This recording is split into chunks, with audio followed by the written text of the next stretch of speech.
Hello all, welcome to the Movie Bears podcast. I'm Brad Harrison. Each week, I'm joined by Husky Harry, huggable homos who love film, to talk about what's new and exciting in the world of film, and, sometimes review a film, maybe two. Although this week, we are dishing all about the Oscars. So, no movie review this week, but we've got a lot of stuff to talk about from relative to this recording, last night's Oscars extravaganza. So we are excited to get that rocking and rolling. We're also going to be announcing our Movie Bears of the Week here in just a couple minutes.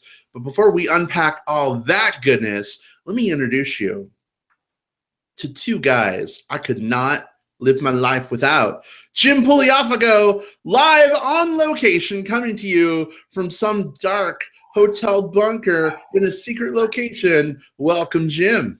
Yeah. Hello, everybody, and welcome to the podcast. This week I'm on a remote location somewhere in the heart of the USA or in the southeast, somewhere, wherever Louisville, Kentucky is. That's where I am.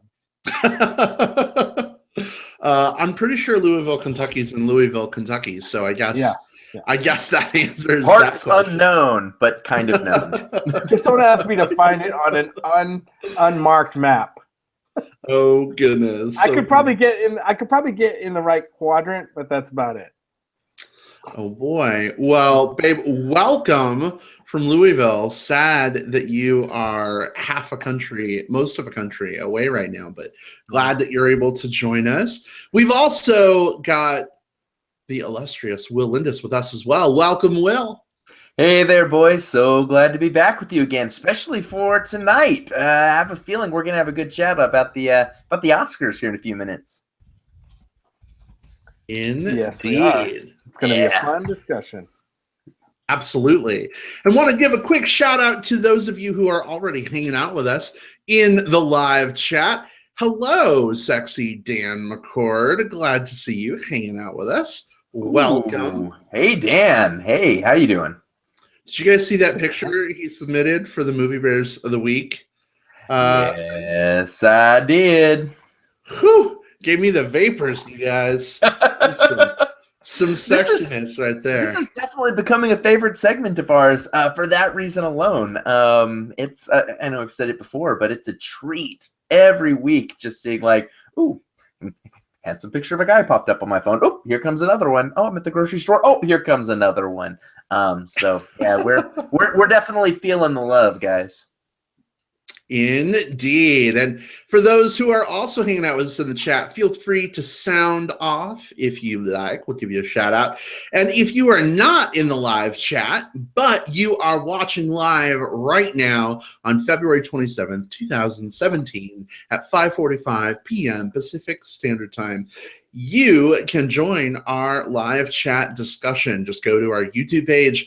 Go ahead, search for Movie Bears Podcast. Pull up that page. Click on our live stream and you'll see that chat window at the upper right. So join on in the discussion. Glad to have you do that. Guys, we have a lot to unpack with regards to the Oscars, but before we get to that, are you guys ready to find out, dim the lights, dun dun dun, who won our Movie Bears of the Week competition? I can't wait to see who the three are this week, assuming that it is three. I kind of wish we had statues for them this week, just kind of in honor of the Oscars and just the momentousness of the event and everything. But I figure having us ramble on about them for a few minutes is a good enough prize. I have a statue on my desk, but it's not one I would give away. It is a He-Man bust. See, and quite a busty He-Man indeed. Mm-hmm. Right? He-Man does have a pretty big bust, but it's all muscle, you guys. Not breasticles, I promise. Anyway. 601, right? All right, well, no more stalling. We are going to reveal the winners of our Movie Bears of the Week contest. Big thank you to everybody who submitted photos. As Will was saying, we are delighted by how many of you guys are submitting pictures every week. It's kind of crazy, but awesome regardless.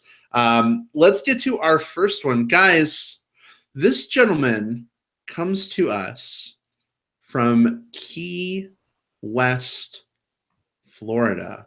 And I believe he's pictured here with his partner. Unfortunately, I don't have a name for his partner, but the gentleman on the left is Thomas. Say hello to handsome Thomas. Hey, handsome Thomas from Key West, right? Maybe this week I'll be the movie bear stalker. I'll write down these locations and plan my own trip because grr, Thomas. Couple of handsome bears in that picture. They are both ultra sexy. So, Jim, why don't you go ahead and describe for our listeners who are not actually watching the show what we're seeing here? Oh, we're seeing Thomas and his partner, who we sadly don't know the name for, in the car, in what looks like a car or some sort of vehicle, strapped in. They're safety conscious. That's obvious to me. They're both smiling, and his partner has a nice rosy cheeks. Talking about his face cheeks. Thomas has an amazing beard going on with the dark beard with the highlights, nice mustache, and a beautiful smile, nice eyes. Really nice picture. Really nice couples picture. Absolutely. Well, Thomas and partner, congratulations. Thank you for sharing both your handsome mugs with us here on the Movie Bears podcast. Let's take a look at our second winner. He comes to us from none other than Palm Springs, California. Guys, say hello to Andre. Ooh, look at Andre. All right, there we go. Hey, Andre. Worf. Will, tell our listeners who can't see Andre what we're looking at. Oh, man. So we have got an absolutely gorgeous shirtless man with a nice full beard. Like, I can't grow out the beard that kind of goes down away from my face. Like, mine just kind of stays around my neck. But he's got some actual length all the way down to, like, his sternum. Badass. Thick black mustache, kind of a mohawk-y thing going on, but not spiky, kind of pulled back. And I not to bury the lead, just so much amazing chest hair. I think that's the first thing that pops out, probably the second thing as well. This is and he's at the Griffith Observatory. I just noticed that. So very cool picture. You said Andre, right? Andre, and I'm sure his hairy chest isn't the only thing popping out for you right now. I can neither confirm nor deny.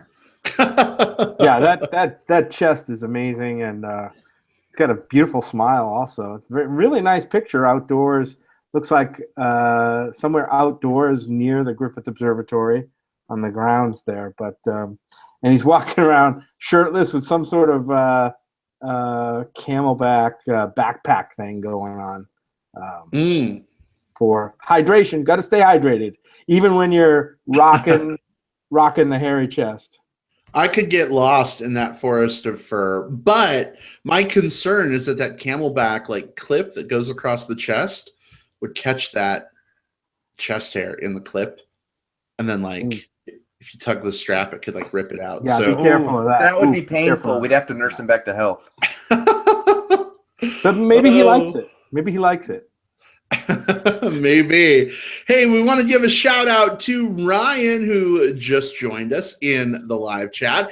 Hey, Ryan, glad to have you here. You were just in time to find out our third and final movie bear of the week. Guys, this handsome gentleman comes to us from Baldwinsville.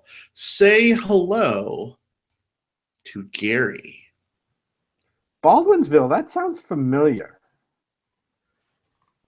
Wow, hey, Gary. I like Gary. I love Gary's picture. Brad, are you going to be the one painting this word picture? I'll paint this word picture. So we have an incredibly sexy gentleman on screen right now who, has got some pretty awesome ink. That's one of the first things that I notice. He's got a beautiful hairy chest, nice belly, beautiful, beautiful beard. It's got some nice white tufts in it, nice sharp haircut, very attractive smile, and perky nips, which, that's a thing that I like. So That's a second chest in a row we got. It is. It's funny. Our listeners are I don't know. Maybe they're thinking it increases their odds. The name randomizer does not care if you have a hairy chest, but we enjoy seeing it. So. Do we know that though, Brad? Do we know that the name generator isn't just like scoping out our Facebook page and going like, oh man, check that one out. You know what? I'm just gonna put extra points there. What I'm saying is we don't know the aesthetic preferences of the word generator. All I know is that it's spitting out some hotties, so I like its taste. Well, I just typed the names into the website and hit the randomizer button. So I'm not loading the pictures in. So I don't know how it could do that, Will. Unless it's all connected. Everything's connected, right? I suppose if it's part like Skynet Terminator, that could be a thing. Perhaps. That's what it is. It's Skynet Terminate Bear or something like that. We got maybe not Terminate Bear. That sounds a little dangerous. Wow, but, that sounds like a Barinator. The Barinator, right? Terminate Bear sounds like a euthanasia doctor that's a bear.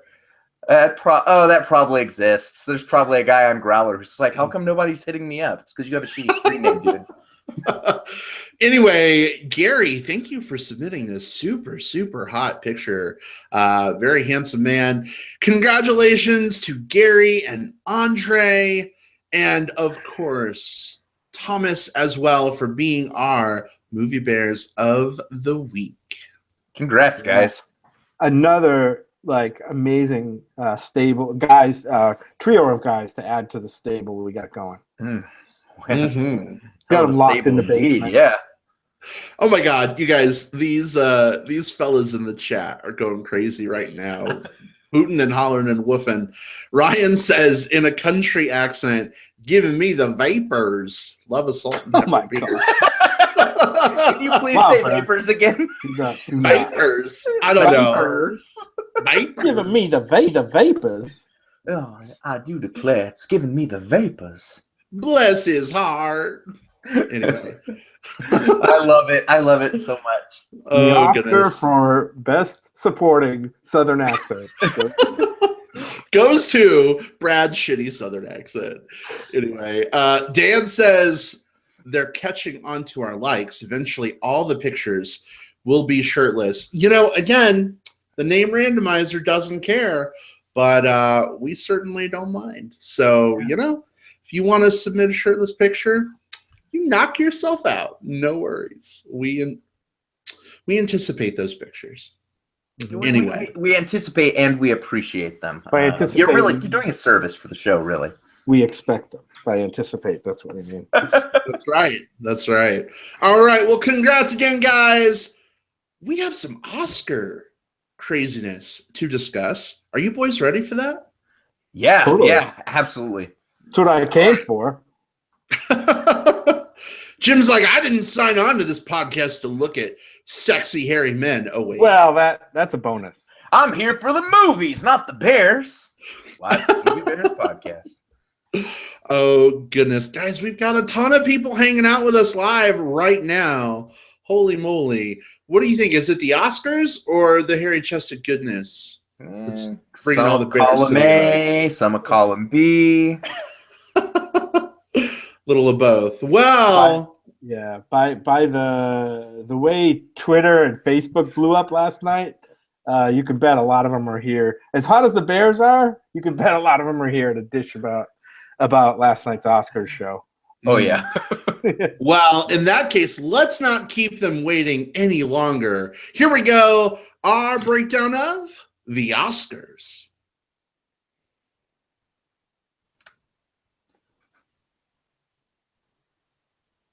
All right, Will, you're laughing. What are you laughing about? I'm laughing because there is a very, very strong chance that right there's a musical cue. We pause, obviously, when we're doing this live because that's where Jim knows to put in the musical cue as we go from segment to segment. And I would bet even money that it's going to be a song from Moana that goes in there. I have City of Stars. I've been watching Facebook today, and I think how far I'll go will go quite a far way. Maybe. I may have even made an MP3 of that version of How Far I'll Go from the ABC posted clip. I wouldn't be surprised if you tattooed a still image of it on your chest. Actually, you know what? Of her hair blowing like in the No. back. Well, so here's the thing. Just a quick aside. I've never gotten a tattoo. Like we were talking about Gary's really awesome ink from his picture, right? And that reminded me. I've thought about getting a tattoo for a long time, but I've never done it because, Jim, I know you kind of share this opinion. It's like you can't think of something you want on your body forever, right? But I kind of, spoiler alert for Moana, that tattoo of Moana at the end that Maui gets. I've kind of been thinking that would make like a really cool like shoulder tattoo or something. That'd be badass. Which image? I don't want to say too much, but the tattoo okay. Maui gets with like it's like a stick figure Moana with like a big open. Yeah. The one he's getting at the end, right? Yeah. I kind of thought that would be like a really cool tattoo. Plus, I love Hawaii, and like maybe I could get a tattoo in Hawaii when we go there for our honeymoon, Jim, in a few months. Possibly, yeah, sure. I'd have to do it like the last day because you can't go in the ocean, right? No, you want to get it in a time and a place where you can let it heal. Like you don't want it to get wet. You want to let it, my advice, Brad, as cool as it would be to get it in Hawaii, like wait until like September or something like that, because when you're at the other end of like the summer swimming season and all of that, like just get all of that out of the way first and then come back and get it. Because I've gotten tattoos like in the summer and it's just like you just stare at the pool wistfully. That's a good point, because we're coming back from Hawaii and directly going to Chub Fest, and I'm definitely going to want to be in the pool. Yeah, you're gonna want yeah. So it's a good pro tip. Anyway, why are we talking about that? There are Oscars to discuss. This isn't the tattoo podcast. Hey, big hearty wave to a couple of new folks who just joined us in the chat room. Hey, Dwayne, glad to have you with us. And William, glad to have you here as well. All right, so guys, the Oscars, where do you want to start? Jimmy Kimmel, Justin Timberlake, what do you think? I think we should build up to like that. There's one obvious topic that we should get to. And I kind of feel like we shouldn't blow our load on that just yet. I feel like we should get away some of the smaller categories first and end with a bang. That'd be my vote. Yeah, I'm down with that. Jim, do we want to save that crazy double overtime Oscars finish for a little later? Yes, right. I think we do. All right. Your instinct is right, Kimmel. Let's do Kimmel. All right, let's unpack it there. So, Jim, what did you think of Jimmy Kimmel's stint as Oscar host? Yeah, I mean, I thought he was fine. I think he pretty much followed the formula that most of the like comedian entertainers follow on the show. There's always one running gag that they set up, and they kind of milk throughout the show. And this time it was his run and gun battle with Matt Damon, right? And that was okay. That was fine. The bus thing was really cool. Borrowed heavily from David Letterman there. That's an old David Letterman trick. He used to surprise a lot of people, bringing them into the studio. I think he even mentioned that he got a lot from David Letterman. That was cool. It might have went on a little too long. You could tell at the end they were kind of rushing those people off the side. It did last a little too long. I thought he was fine. And at the end, we won't talk about the end at the end, but I thought he was fine. I was pretty. There's nothing that I would really super criticize about it. I thought it was fine. How about you, Will? Yeah, I liked him as the host. One of the things that I think becomes obnoxious for me at some of these ceremonies is when the host over inserts themselves into the proceedings, to where you get a lot of like whatever, like the Ellen isms or the Neil Patrick Harris isms or whatever it is. I think that can really derail the night. And what I liked about Jimmy Kimmel is it felt like, compared to a lot of those other past hosts, he was maybe a step back. He still had things that were very much him, his sense of humor, obviously, in his monologues, the running gag with Matt Damon. I thought the way they worked that in was really good and had a lot of payoff. And of course, Damon's such a good sport. We got to see the mean tweets thing, which is part of his show, but it was small and it was short, and we moved on. Honestly, like I was maybe the other side of the bus tour gag than you were, Jim.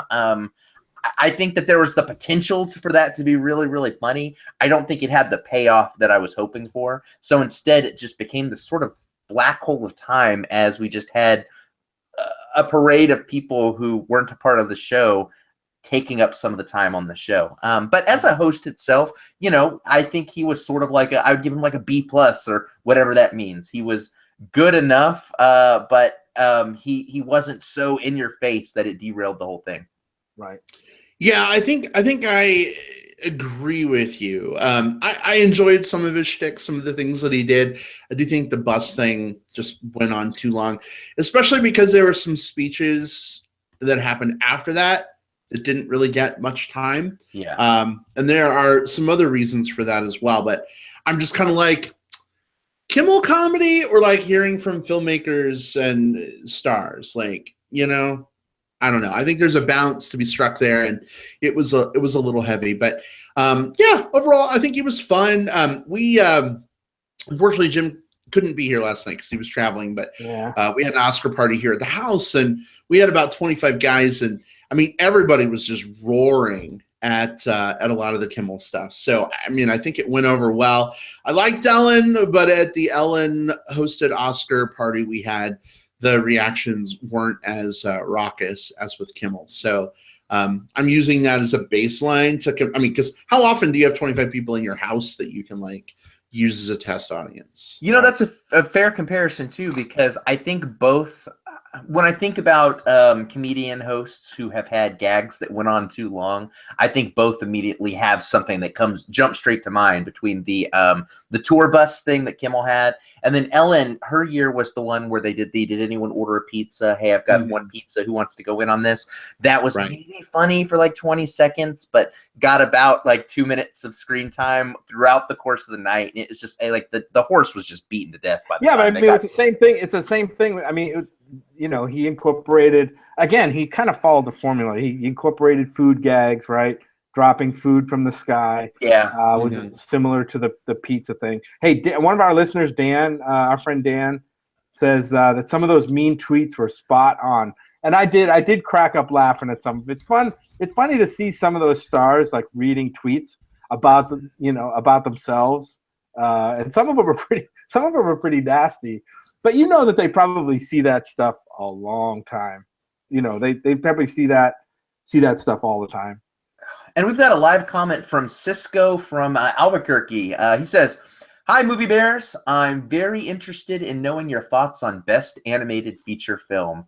Oh, yes, we will absolutely get to that one. I think that Brad's shaking his head. This is going to be good. Let's just do it. Are we ready to go into it now? We've covered Kimmel. Only if Cisco promises to stay around for the rest of the show.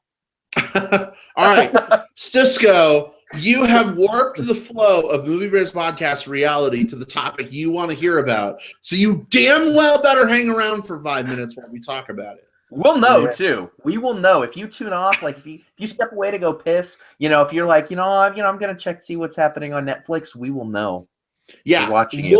Look at my angry '60s NASA scientist eyes. We will know. And Dan says, "Wow, angry Brad is angry." You don't want to see that face in real life, Dan. You don't want to go there. Anyway, so let's unpack that a little bit. So animated film that went to Zootopia. I'm not going to shoot my wad yet. Want to know what you guys think? Will, was that an okay win for you? What did you think?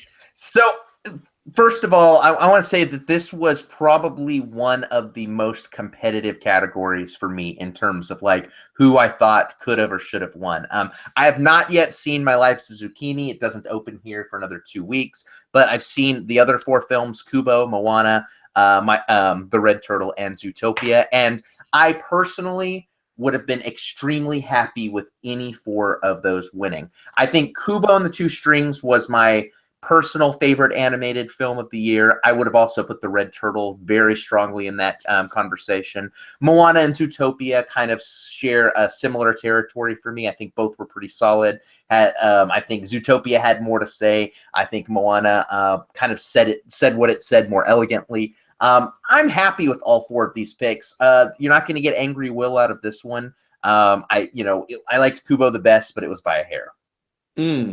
By a hair? It was by a string, maybe even by 2. Oh goodness, Jim, how about you? Yeah, I don't know. Zootopia probably. So great. There were 2 movies in this category I didn't see. I haven't gotten to Red Turtle yet because of the travel, and haven't seen My Life as a Zucchini. But of the 3 that I did see, this was probably my least favorite of those 3. I would put both Kubo and Moana above those, and those 2 are kind of neck and neck for me in terms of which ones I like. So, but I think the writing was kind of on the wall for Zootopia this year. Going in, I think the odds makers probably were able to nail that one pretty well. Kubo was just a little too, I don't know, too off the mainstream, I think, to be considered.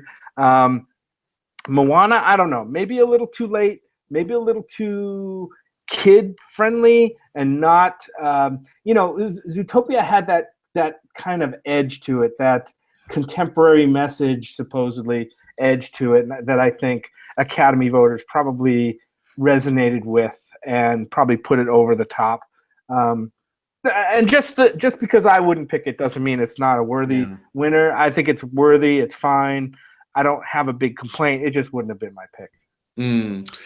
So Ryan in the chat says, I feel like Disney buys their best animated film. It's just that they always win, and it gets a little bit tiring. Ryan, I don't know if they're necessarily buying it, but I think they've locked into the formula, so to speak, of maybe what the Academy voters are sort of looking for. Plus, I mean, they do have a lot of money to promote their films and get a lot of social buzz going on about them. And when Zootopia came out, I mean, all you heard about for like a week on Facebook was Zootopia, Zootopia, Zootopia. And when Moana came out, I don't think Disney spent the money for Moana that they did for Zootopia. So, I mean, most of the people I know have not seen Moana for some crazy reason. I don't get it. I don't know why. Your lives would be better for it. But they just haven't seen it. So I'm not surprised that Zootopia came out on top here from a Zootopia versus Moana perspective. But Will, I agree with you. I think Kubo and the Two Strings was by far the better film. And for me, I judge a lot of these things based on how they make me feel and how much they make me feel.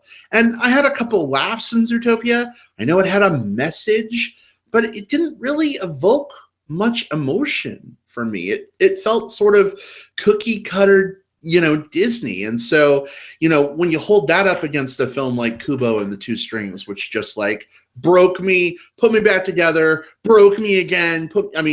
I don't know. I think Kubo was a lot more deserving, but, it didn't win. I do want to see the Red Turtle, though. I've heard very good things. And Cisco, we see your reply. Cisco says, why would I miss out on seeing hot bears and listening to them talk about movies? Cisco's not going anywhere, guys. So I'm gonna slide the angry Brad glasses back up on my face. They're safely restrained. Cisco also adds that he was also dissatisfied with the winner in this category, and that Kubo was his pick as well. I feel like we're probably all Team Kubo here.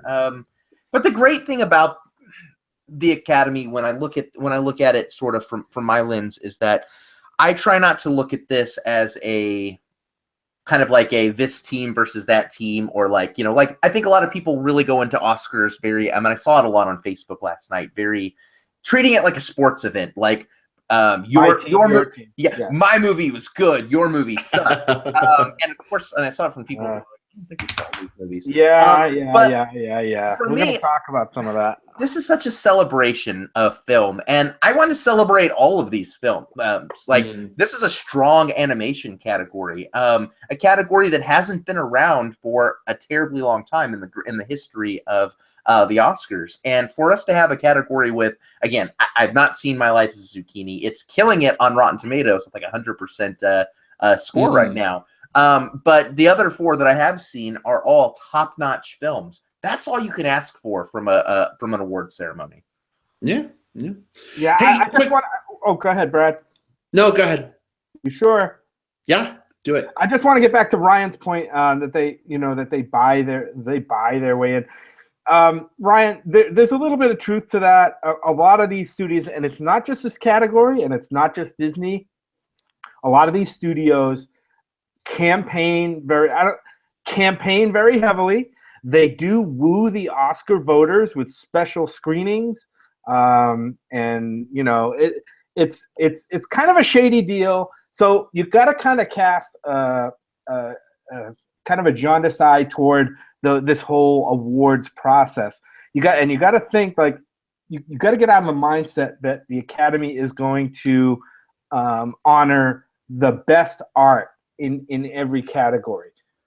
Because they just don't, and it's not set up that way, and it couldn't be anyway. I mean, the best art in different people is different in different people's eyes. But then when you add in all of this campaigning and stuff, it becomes really, really murky, and you really just kind of gotta watch it for the entertainment value, and that's kind of why I watch it. I don't put a lot of stake in. There's movies I want to see do well. And when they don't, I get disappointed. And when they do, I get great, but not to the point where it's going to ruin me. Yeah. Good point. Definitely. Yeah. Hey, want to give a quick shout out to Emilio, who just joined us a couple minutes ago in the chat. Hey, Emilio, glad you made it. Glad to have you here. Guys, I think we could talk even more about these animated films, but there's so much more to unpack. Oh, yeah. So we're going to move on a little bit. What next? Man, I know we wanted to touch on some of the musical numbers, the musical performances. I know, Brad, you were super excited and super happy with the Moana performance on the stage. I was a little puzzled as to the Justin Timberlake thing. Usually they open the Oscars with more of a movie-related thing. This one didn't seem so movie-related, unless I'm missing something. It was, because totally song from Trolls. That was the Oscar-nominated song from Trolls. It's a Troll song? Yeah. Right. Yeah. But I saw that as like, because they always like have them perform the nominated songs. And I thought we missed something. I was like, oh, did we miss like the opening like movie skit thing? Like they're just jumping right into this. It was a little weird. Especially when a comedy hosts, a comedian hosts it. Usually they do some kind of either something that pays tribute to the movies in a funny way. And this time they kind of opened right in, and it's kind of odd. And don't even get me started about nominating that song from the Trolls movie when there's so many other songs that could have been nominated this year. Anything from Sing Street, hello? Right. It just kind of crazy. Wasn't that a pop song before the Trolls even?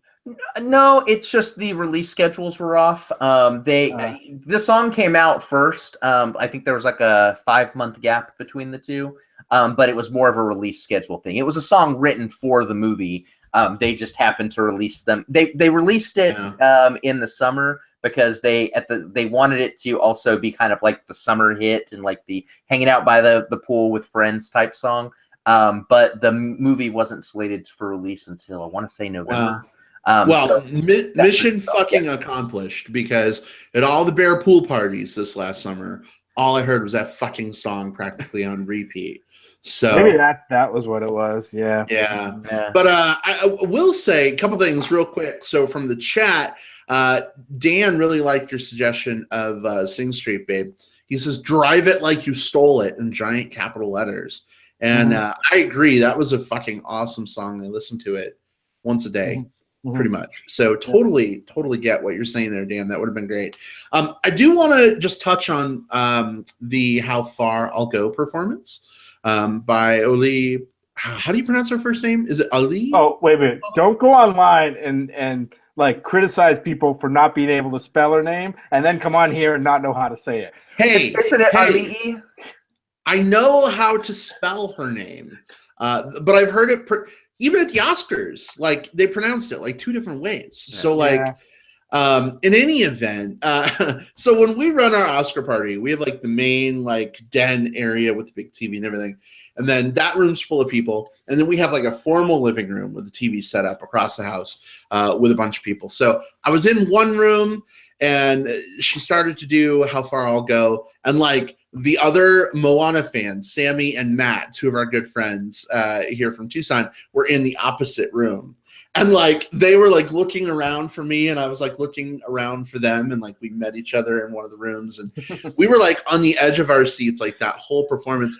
And at one point, Sammy turns to me, babe, and he's like, "You just got goosebumps, didn't you? I can tell." And I was like, "Yes, I did."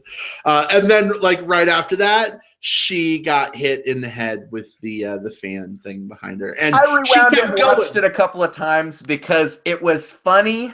Because she gets hit in the and granted, it's like when she gets hit in the head with the flag, but it's not like she gets hit by like the flagpole. It doesn't like conquer. Right. It's just like as she's singing, just like you see it, just one of the flags just brushes past her hair. And the most interesting thing happens to her. She just kind of smiles and gets this like, oh my God, that just fucking happened to me look on her face, but still sings. I thought that was really funny, and it was a really cute way to a really cute thing that happened in the show. In fact, I thought, little did I know, I thought that we were going to walk away from the Oscars and everyone's going to like, oh man, did you see that crazy, that's the crazy thing that happened at the Oscars when she got hit by the flag. The rest of the show sort of saved that, I guess. But, oh man, yeah. But way to be a champ and keep on singing. Unlike other artists who probably would have had a meltdown in a conniption fit, just rolled with it. So that was awesome. Hey, so we've talked about the music performances, we've talked about Kimmel, we've talked about animated films.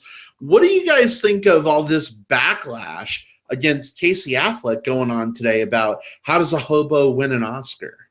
Well, I think it's less to do with the hobo, and I think it has more to do. I think the thing that people are more upset with is the fact that he's got a couple of sexual harassment things under his belt. Allegations. Yeah. So a couple of times, and you can Google it. The information's online. Go Google it. But a couple of times, Everything's online. Settled out of court because of some sexual harassment suits that were brought against him. And it's sort of parallel to, if you remember, this happened with Nate Parker with Birth of a Nation. The darling that was going to solve kind of, Oscar So White fizzled mid-season, primarily because of a lot of the stuff that was coming up against him. And that didn't stick to Casey Affleck the same way. Now, spoiler alert, Casey Affleck was my pick for this category. So from a pure performance standpoint, I'm very happy with him winning. But if someone says, hey, I don't feel comfortable with someone who has done these things winning, I can't fault that. I can't say like, you're wrong for having this particular line in the sand. I get that. So I don't fault someone who claims that, even though I'm not maybe holding him or even Nate Parker, to that matter, holding it against them quite as much. But as far as the looks go, he did look kind of haggard. He says it's for a role that he's doing right now. So who knows? Maybe he's filming The Revenant 2 or something. I don't know. Because that's kind of what it looks like. No, I love him as an actor. I cannot speak to, I don't know the guy. I can't speak to what he's done, what he hasn't done. There are allegations about sexual harassment on certain movie sets against him. First I heard that he settled out of court. That's not necessarily an admission of guilt or anything. No, yeah. But it's dogging him right now, and it's unfortunate that it overshadows the art and what we celebrate, from actors. When, I mean, look at what happened with Mel Gibson. I mean, that whole racist stuff that he did kind of really tanked his career. The dude's still making great movies, but he's mostly getting ignored because of some of the things that happened. Although this year sort of was a turnaround for that. Like, it seems like Hacksaw Ridge was exactly the movie to make us forget that Mel Gibson can get a little crazy sometimes. Because that hasn't, like, if you think about it, like, that has not been the narrative at all this season. No one's been saying Mel Gibson's not going to win Best Director because of this stuff in this past. It's because you had these kind of two titans in Jenkins and Chazelle kind of going after the title there. But I feel like we could very easily see a Mel Gibson film like next year or the year after. The dude shoots amazing war films. Like, that is, I can think of very few people who are just that adept with just like action. So yeah, I could totally see him coming up with a, sort of something unconventional that takes us by surprise and maybe gets him a statue, outside of like the editing ones. And the sound. I mean, he's made some fantastic movies. Apocalypto is one of my favorite movies of all time. So yeah. Anyway, that happens. It happened. Hey, I want to real quick just throw this out to our live listeners in the chat. Who is your guys' pick? We talked about leading actor. Who was your pick for leading actress? I'm curious what you guys thought while we unpack it. Will, was this obviously Emma Stone for you in this category? This was not an obvious one for me because this was another what I consider to be sort of a tight category. All of the 5 movies that were nominated, I think 4 turned in amazing performances and 1 turned in a pretty decent performance. I would have personally picked, if I had the magic power just to take the statue right now and give it to any one person, I would have given it to Isabelle Huppert for Elle. What she did in that movie was just bold and something that I just hadn't seen. But Emma Stone, Natalie Portman, and Ruth Negga were all 3 in the competition for me. Surprisingly, Meryl Streep was my least favorite of the categories. She did amazing work with that role, but that role was not, I guess, as interesting as the other 4 for me. So this is another one where, again, celebrate film. Whichever one of these women wins, I'm happy because I liked these movies. They had to, yeah. I mean, it's the whole reason why Viola Davis ended up in Best Supporting Actress, because I don't know why they didn't put her in this category instead of Meryl Streep. Well, we know why they put her in this category. What do you mean? Well, we know why they didn't put her in this category. When they get to the filmmakers get to sort of shape the direction they want the narrative about their movie. It's like, hey, we're submitting her for supporting, like the filmmakers campaigning. Submit and campaign for a particular spot. And with this category very tight, and with supporting actress maybe less of a slam dunk, once Viola Davis was positioned there, it turned her into a slam dunk win for that competition and pulled her out of the competition for the other one. I think she probably had a chance in the actors. I do too. I definitely do. My pick would have been Natalie. Everybody's going to have their favorite pick. Mine would have been Natalie in this category. I did not see Isabel in Elle yet. Oh, got to get on that Elle. I know. I got to get on the Elle. Big disclaimer, though. That is one of the most uncomfortable films I've watched in a long time. Just the subject matter. So, like, if you're the type of person who cringes at trigger warning type movies, maybe skip Elle. But aside from that, super good performance. Hey, we've got some chime-ins from the chat. Dwayne says Ruth Negga was his pick. Yeah. I've not yet seen Loving. I've heard amazing things. I really want to see it. Dan says Emma Stone killed it in La La Land, and he thought Natalie Portman did great as well, and a whole lot of love for Viola Davis. So for me, it was absolutely Natalie Portman, and that's really surprising because I mentioned previously, I think when we plugged Jackie at one point, That's really uncomfortable verbiage. When we advocated people seeing Jackie on the show, I mentioned I've never really been a big Natalie Portman fan. Part of it is not being able to get the horrible taste of Padme Amidala out of my head. But I think some of it is just she hasn't had a lot of really great roles. So this is the first one that really made me stand up and take notice of her in a very serious way. And I thought she was just phenomenal in that film. So, I mean, you know, Emma Stone, La La Land, Dan, I'm sorry. I know you love that movie. I know you loved her in it. But I thought she was Emma Stone in every other movie that Emma Stone has been in. I didn't see much of a differentiation. Will is like giving Angry his angry Will face. Yeah, it's but yeah, but here's my thought. I'm going to call it back pay because she's been great in so many films. It almost feels like one of those like comeuppance wins in a way, right? Like even if she wasn't perfectly amazing in this film, to me, you know, it's like a body of work kind of thing for me. So, you know, I'm on board with it. I voted for her in my Oscar pool, so I was glad to see, you know, that she won. Yeah, she was definitely in my Oscar pool. She was in my will win, even though Isabel was in my should win. But yeah, I mean, I this is one of those categories where I think all four of the, I guess all five of the women, Meryl too, did such phenomenal work that it was really hard for one person to pull ahead. And I think Emma had, you know, maybe a little bit of that as well. She had, you know, obviously sort of the backing of one of the best marketed films of the year. And I'm with Dan. I really enjoyed her in it too. So, you know, I think this was just a category where I bet you if this had gone on and if we had waited another 3 weeks, I bet you this one could have like shifted up and down. I think this was much more of a toss up than some other categories. Mm-hmm.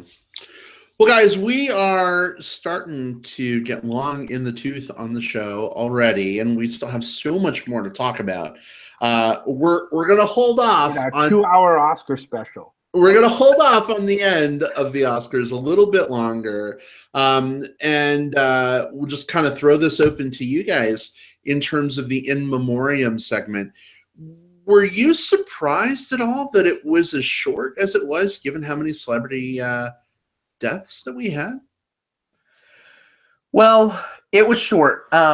It definitely felt short. Like I remember getting to the end and thinking like, okay, now they're going to do the second song and someone's going to come from the second wing and they're going to do that part. And it's like, oh no, it didn't happen. That said, it did feel like a lot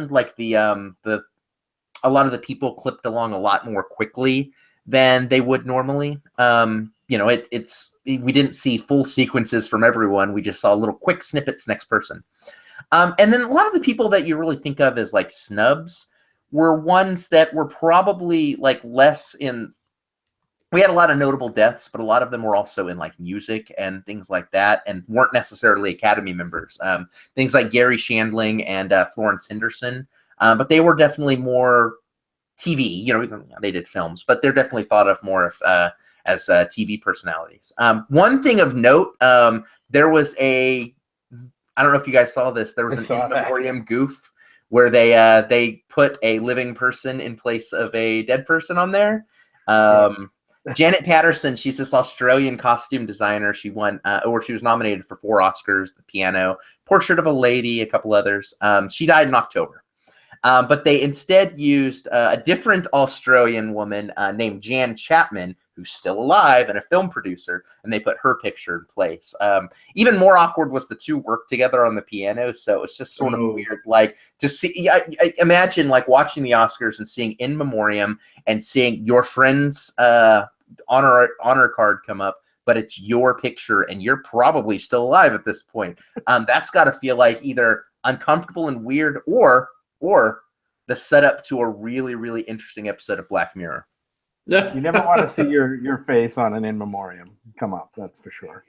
Yeah. Unless you're already dead, of course. And then you don't care. Yeah, and then you don't care. You're bug food, so you know. Hey, I wasn't paying a close attention during that part of it. I know they left off Bowie. Did they also leave off Prince, I assume? No, Prince was there. Prince was in there. Yeah, that's weird. Though. That's weird. Then why they would put one in but not the other? Strange. because they both were in like one. Bowie was in more than one notable film, probably more than Prince. Yeah. Like now that I think about it, so he was in So, the movie called The Man Who Fell to Earth, I think, and also well, Labyrinth. The Labyrinth, right? Yeah.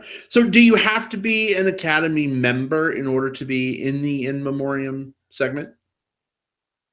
Good question. Because I'm not sure. Will, I you think, you yeah, said so something earlier. they tend to go for that. I think in the past, and I could be very wrong on this, I think in the past they have bended that when it was, for lack of a better word, like a boring year in death. But this year there were so many people that they needed to get through, and so many of them were Academy members. I would very, very, very much imagine that that's a big part of it. Now, and part of it too is Prince was in movies, but also it's important to remember I think he won an Oscar for song score for Purple Rain, didn't he?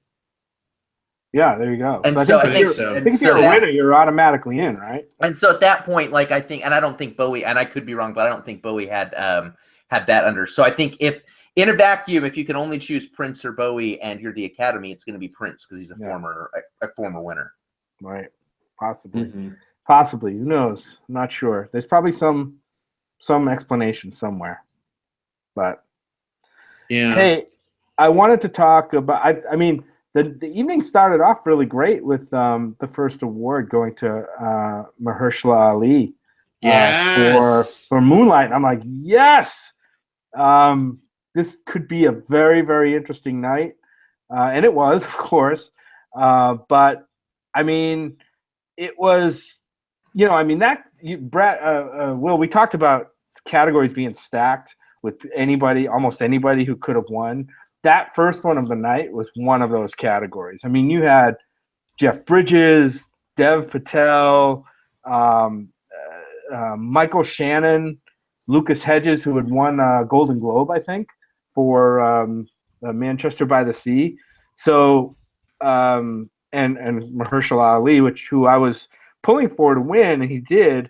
But I was like, oh, this is going to be a great night. And, it ended up turning out that way. And then they started sprinkling the awards around a little bit. Like, I mean, even Suicide Squad got an award. Are you watching? Sorry to interrupt you, Jim. Are you watching the chat right now? By the way, a little bit. They're going a little crazy that Suicide Squad won an Oscar. Yeah, it was one of the technical awards, right? So it still gets to put on the on the DVD Academy box Award on whatever Academy. If you enjoyed this, I apologize for what I'm about to say, but the movie that I thought was the biggest pile of flaming shit of 2016 has an Oscar now. And that's something that has never happened to me before. I've had movies where I'm just like, oh, I don't see why that one won, but I get it. But I've never had a movie that was like my least favorite of the year take home a statue. And granted, it was the makeup, hair and makeup, yeah. Which and that was a weak category. Like Star Trek, and A Man Called Ove were the nominees, and no one saw Man from Ove. I mean, it's on Amazon, and it was probably my favorite of the three films, but no one watched that movie. So it was big sci-fi versus big comic books. What's going to win? I don't know. So yeah, that was an uncomfortable one. I was very happy with Mahershala Ali winning. There was a lot of momentum swinging his way. I actually had him in my lock category, and that was going to be my barometer for the night. I would have put good money on him winning that. And if someone else had won that, it would have sort of turned the night over on its side and just been like, okay, from here on, anything can happen. Very well deserving. I think he is absolutely stellar as a performer, not just in this, what we saw with, Hidden Figures and Luke Cage and House of Cards. Like, the dude delivers every time. And I want to add real quick, just because I feel like we'd be remiss if we didn't do this. And I looked this up really quick as a fact check. Because of when Bowie and Alan Rickman died, they just made the cutoff for last year's In Memoriam. Oh, okay. So that's what I'm reading right now. It's like apparently they kind of snuck in at the last minute for last year's because So there's kind of a draw the curtain. Maybe he'll appear next year. Then I don't know how that Well, works. was he in the segment last year? Is that what you're saying? Will? Yeah, they made it into the it says the one I'm reading here is David Bowie and Alan Rickman made it into last year's broadcast. I knew Alan Rickman did. I couldn't remember if Bowie did. So I may have been crying about another death and just missed Bowie. It's hard to remember when everyone died last year because last year sucked. Last year was an absolute a painful mess of loss, and it's really hard to kind of contextualize kind of who went at different times. But that at least makes me feel better too, sort of seeing that. And just a note from the chat, Sammy says the intro to the In Memoriam segment was very moving. He was really glad that Bill Paxton was recognized. And that was just soul-crushing news, that this year isn't off to a much better start, actually. No. Well, guys, I think we've delayed enough. Are you ready to talk about Best Picture and everything that went down? Yeah, let's do it. All right. Let's celebrate La La Land. So, Jim, give us the breakdown. Give us the setup. I was watching it alone in a hotel room last night, and the people I was watching it with were all on Twitter. I was live tweeting a lot of the stuff last night and watching other people's tweets. And when they announced it, when Warren Beatty and Faye Dunaway got up and they announced it, La La Land, I'm like, okay. I mean, it's not inconceivable that La La Land was going to win. I mean, it had cleaned up on other awards for the night: best director, best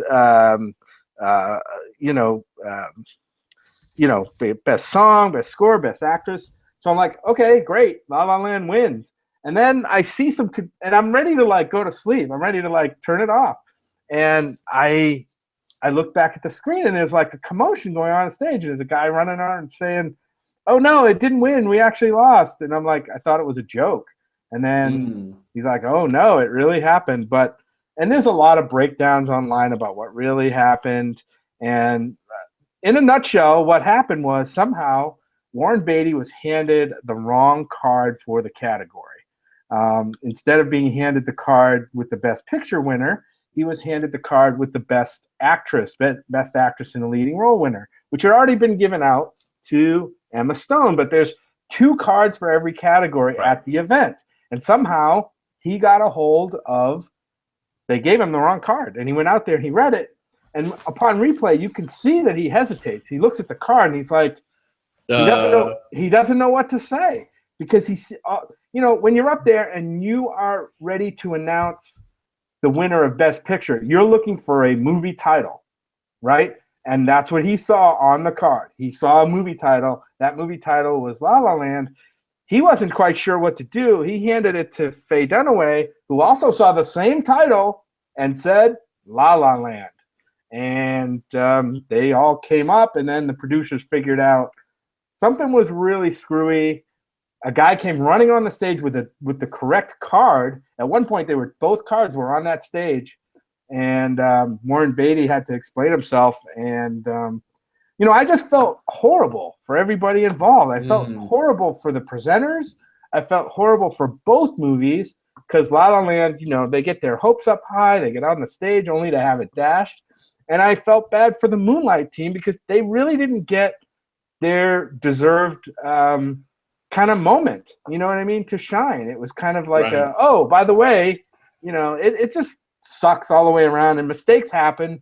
I don't know if there's much point in laying blame here, but yeah, that's kind of what I thought of it. It was a massive fuck up. And when it happened, I couldn't move my thumbs fast enough on my phone. I'm like, oh, why? What the fuck? It just happened. So that clip, I mean, I feel like it's like the News of Bruder film, right? You just keep watching it and keep uncovering new things that are happening. Something new comes to light. And you find out later on. At the time, it's just like chaos. Yeah. What the hell is happening right now? And yeah, you find out later there's 2 envelopes of each type. And the explanation is they set them up on each side of the stage and in a stack with always the current category on top. And so the category right before was Best Actress, so they handed it off on one side. Beatty and Dunaway come in the other side, and they hadn't refreshed the stack. They didn't put the right one on top.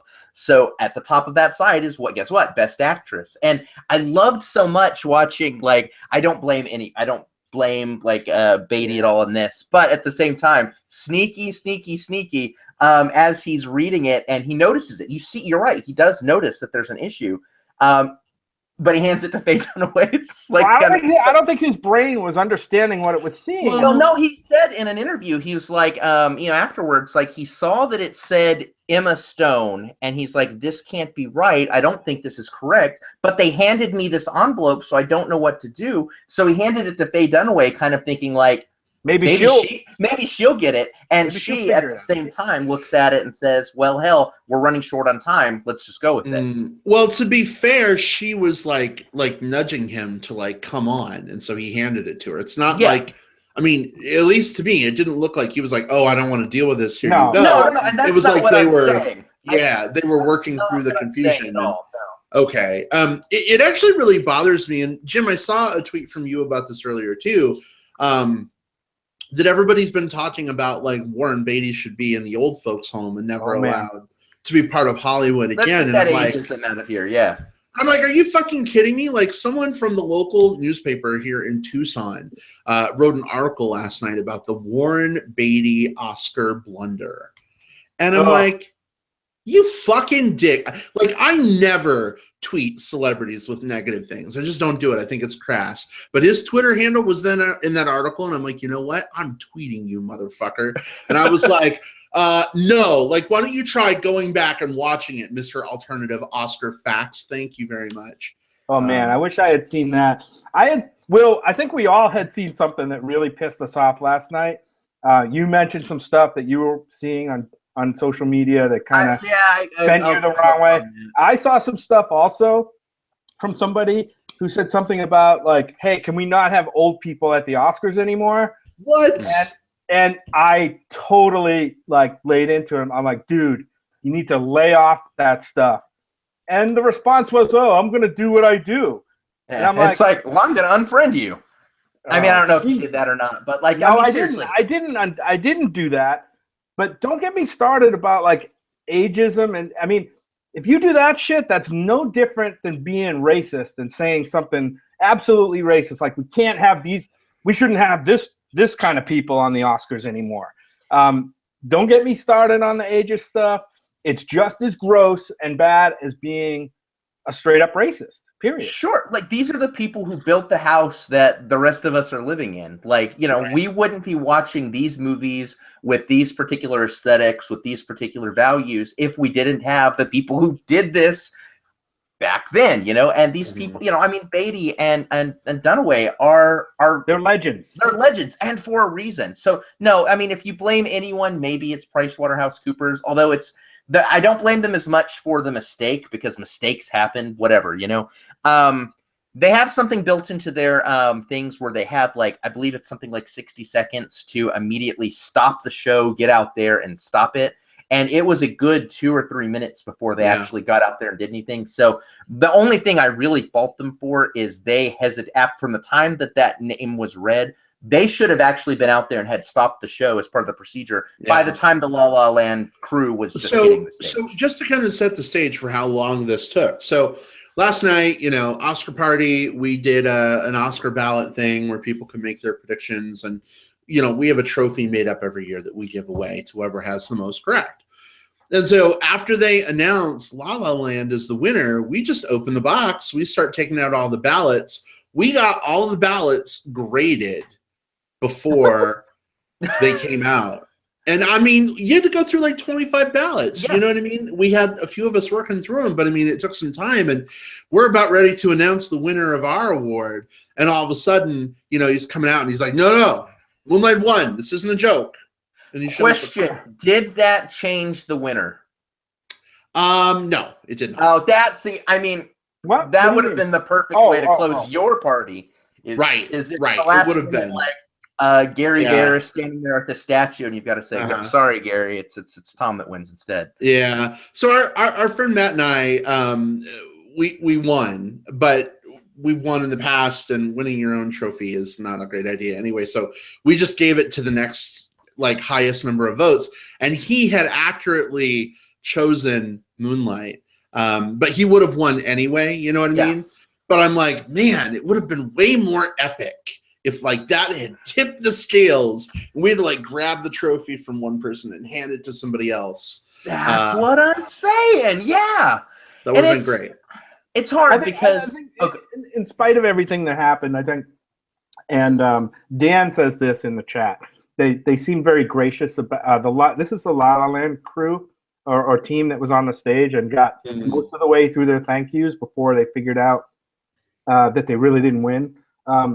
I don't know if it was a producer or one of the guys was really gracious about the whole thing and handing it back to the Moonlight team. Because you got to remember, these two teams have been in at the same award shows now for probably 2 months entire straight. circuit, yeah. And they become close. I mean, they may be kind of in pseudo competition, but they become close. And a lot of them, of course, know each other. They're working in the same industry, so there a lot of them are friends. And it's not as fiercely competitive as it might seem in social media. And not just that, it's not just that, like these groups tend to be friends because they come up through the film circuit together. They absolutely do. But these two crews specifically, I've seen a lot of things from Jordan Horowitz, who's the producer of La La Land, and from Barry Jenkins, director of Moonlight, prior to tonight, defending and evangelizing each other's work. Jenkins said that La La Land was one of his absolute favorite films of the year because of just how dark it was under the surface. And the La La Land producer, same thing, like, films that you need to see. Hey, Moonlight, don't sleep on this. And this was not just as a result of last night.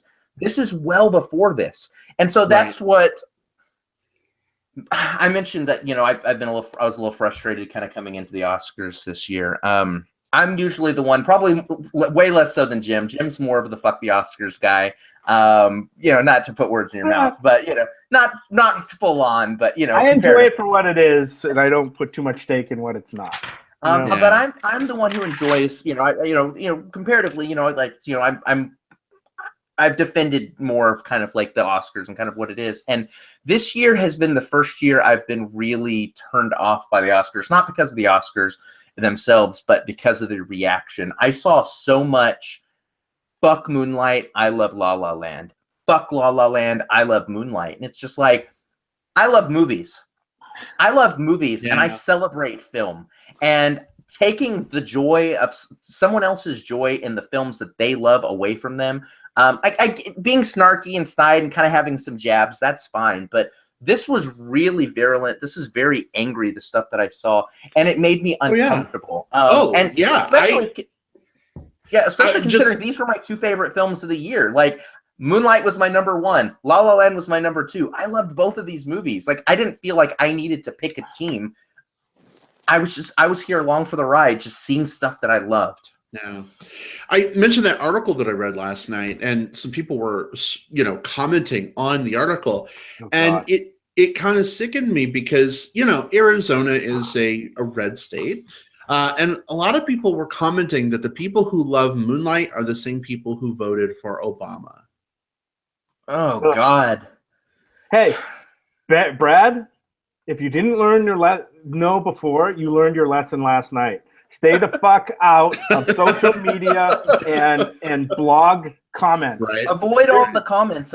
Yeah. And I mean, and this is really something we should celebrate, kind of the mishap aside. Moonlight is the first LGBTQ film to take home a Best Picture win.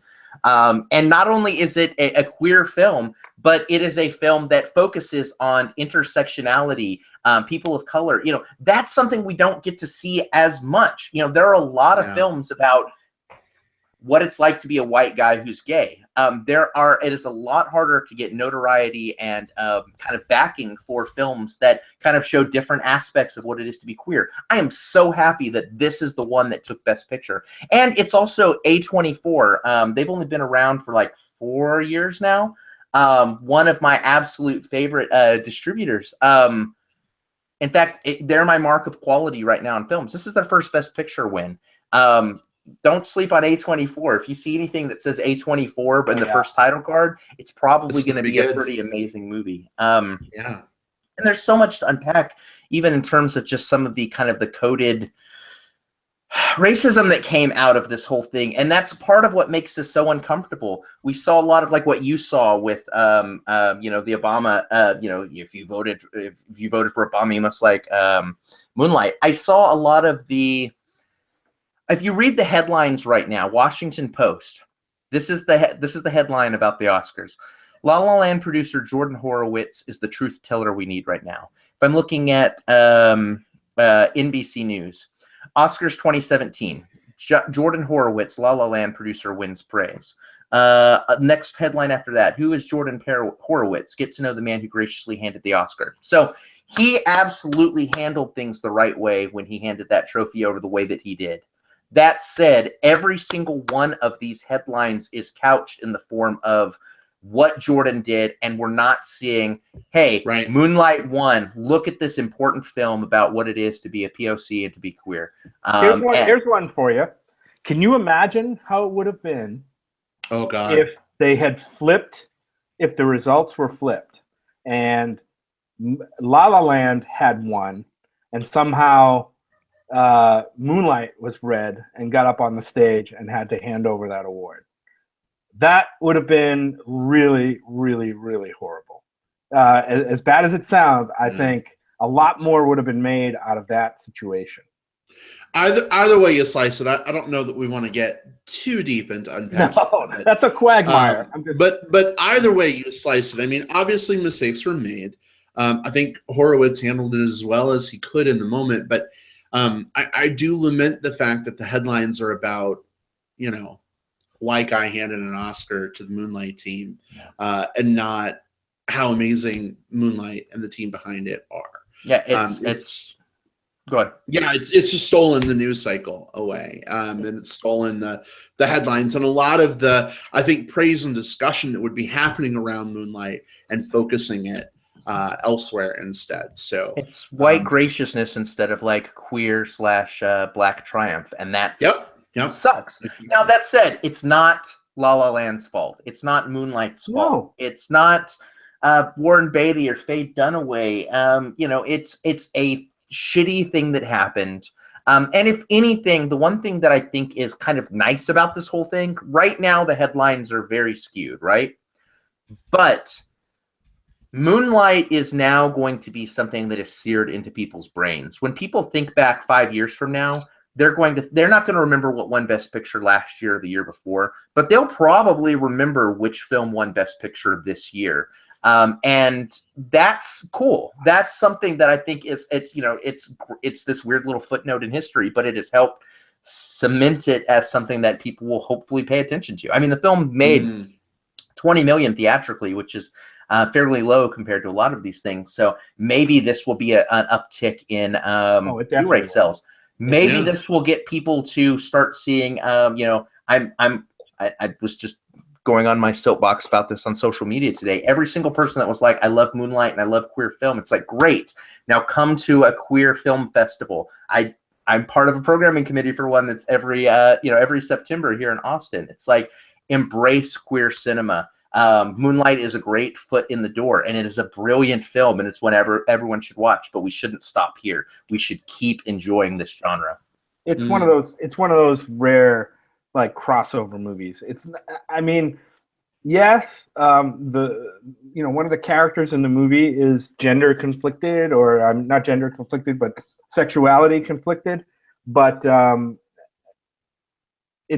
wouldn't necessarily call it a queer movie. I mean, it's a mainstream movie that happens to be about a person who has some real conflicts going on in his life, which his sexuality is just one. So, it's a beautiful movie. La La Land was a beautiful movie. I'm happy for all the winners last night.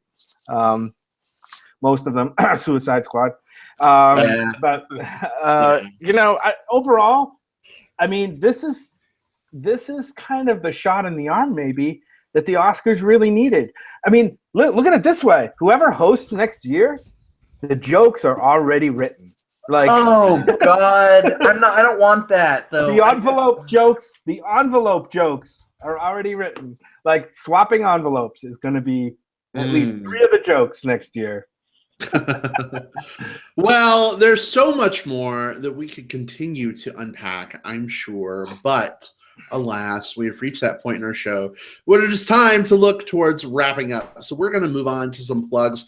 Hey, listeners, real quick, while we're giving our plugs, if you're watching live and you're hanging out with us in the chat room, feel free to drop your plugs in the chat. Maybe we'll read a few of those out.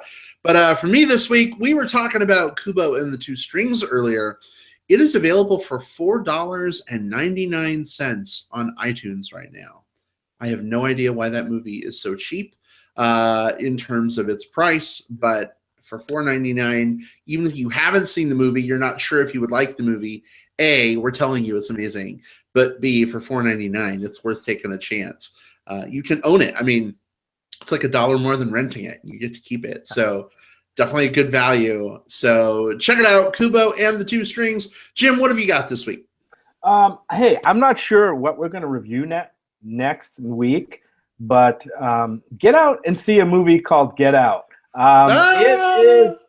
It's a pretty darn good psychological thriller movie, I would say. I'd stop short of calling it horror. It maybe has some horror elements, but it's like psychological thriller. Really sharp, really pretty good movie. So how about this? How about we go out and watch it this week? Come back, all you guys in the live chat room, and we'll have another great conversation about that movie next week. I mean, we haven't talked about it yet, but I would be down for reviewing Get Out. Definitely. I think there's some great conversation to be had around that for sure. Right. All right. We'll have to talk about that after we go off air and we make our plan. Well, whether we talk about it next week or not, go watch it. All right. It's hard because we got Logan and Get Out. So Get Out, Logan. That's the episode. Oh, you know what? Maybe we do a double feature and then we can have a clever title. Because isn't this going to be the last Wolverine film? I keep hearing that. I keep hearing that for each of the Wolverine movies. I don't believe it. Yeah, I don't know. It depends on how well it does, right? Yeah, exactly. We'll have to see. But Get Out, Logan could be a fitting title. In any event, Will, what's your plug this week? Co-signing Jim on Get Out, but I'd also like to point people towards. Oh crap! There's 2 great ones. I'm going to point you towards the free one. It's on Netflix. So I'm a big fan of this director named Jeremy Saulnier. He's the guy that did Green Room, that did Blue Ruin, and one of the actors that he's worked with the most is this dude named Macon Blair. He was the main guy for Blue Ruin. Well, he directed a film that played at Sundance this year. Netflix immediately snatched it up and released it like a week ago. So it's fresh, brand new movie. It's called I Don't Feel at Home in This World Anymore. And man, this movie is cool. It stars Melanie Linsky, who is love her. So she's this depressed woman who just like everything's going the wrong way for her. She has kind of Eeyore level of bad luck, right? Well, she gets her house burglarized and she decides, you know what? I'm not going to take this anymore. I don't want to live in a world where assholes get to win. So she goes to her friend, or not her friend, but her next door neighbor is played by Elijah Wood. And he's this dude, like he's got like a rat tail and these thick glasses and he has like shurikens and like nunchucks, you know, like that guy, the guy who's just a little weird. The 2 of them decide, you know what, we're going to team up and we're going to find these criminals and get your stuff back. It's a black comedy. It's very funny at times, but the stakes do definitely ramp up in very realistic ways. You know, at least kind of low scale realism. I love this movie. I don't feel at home in this world anymore. It's on Netflix. You can watch it for free. Brand new movie. Didn't even go theatrical. It just did Sundance, and it is out for your viewing pleasure now. So go watch it. And it's on Netflix, which has a new feature, and you can now download movies to your device, which I did for this trip, that movie. So it may be seen on my way home. I don't know. We'll see. There you go. Rock on. Well, we've got some plugs from the live chat. Ryan says he wants to plug Sherlock Holmes' Smarter Brother, some 70s Gene Wilder goodness on Blu-ray right now. Great plug, Ryan. Dan was going to plug Get Out. So, Jim, you and Dan and I are like...